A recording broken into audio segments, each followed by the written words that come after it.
Class সিক্সের প্রথম পর্যায়ক্রমিক পরীক্ষার একটা ইতিহাসের নমুনা প্রশ্ন এইখানে দেওয়া হলো, যেগুলো তোমরা প্র্যাকটিস করবে। আদিম মানুষের জীবনে প্রথম জরুরি আবিষ্কার কি? আগুন। আদিম মানুষের প্রথম হাতিয়ার কি ছিল?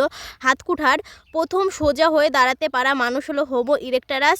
ভীমবেটকা গুহা অবস্থিত মধ্যপ্রদেশে। হরপ্পা সভ্যতা আবিষ্কৃত হয় 1921 সালে। হরপ্পা সভ্যতার বাড়িগুলি তৈরি হলো পোড়া ইটের। সর্বপ্রথম আদিম মানুষের নিদর্শন কোথায় পাওয়া গেছে? পূর্ব আফ্রিকায়। হোমো হ্যাবিলিস কথার অর্থ কি? দক্ষ মানুষ। কোথায় ইটের তৈরি সমাধি দেখা যায়? মেহেরগড়ে। মেহেরগড় সভ্যতা আবিষ্কার করেন কে? ফ্রাঁসোয়া জারিস। আর মাঝের পাথরের দুটি বৈশিষ্ট্য এখানে আলোচনা করা হয়েছে। এই যে এইখানে প্রথমত এই যুগে পাথরের হাতিয়ারগুলো আগের চেয়ে অনেক ছোট, ধারালো এবং উন্নত মানের ছিল। মানুষ এই সময়ে পশুপালন করতে শেখে এবং স্থায়ীভাবে বসবাস করতে শেখে। দুই হলো হোমো হ্যাবিলিসের দুটি বৈশিষ্ট্য, এরা দলবদ্ধভাবে থাকতে পারে। এদের মস্তিষ্ক অস্ট্রালোপিথেকাসের চেয়েও বড়।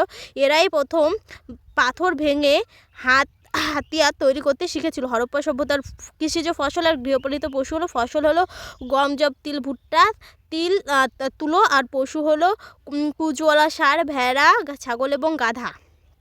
আর পাথরের যুগ কাকে বলা হয়? আদিম মানুষ যখন তাদের জীবনযাত্রা এবং আত্মরক্ষার জন্য প্রধানত পাথরের হাতিয়ার ব্যবহার করত এবং সেই সময়কালকেই বলা হয় পাথরের যুগ। হাতিয়ারের গঠন ও বৈশিষ্ট্যর ওপর ভিত্তি করে এই যুগকে 3 ভাগে ভাগ করা যায়: প্রাচীন যুগ, প্রাচীন প্রস্তর যুগ, মধ্যপ্রস্তর যুগ আর নব্য প্রস্তর যুগ। সিন্ধু সভ্যতাকে হরপ্পা সভ্যতা বলা হয় কেন?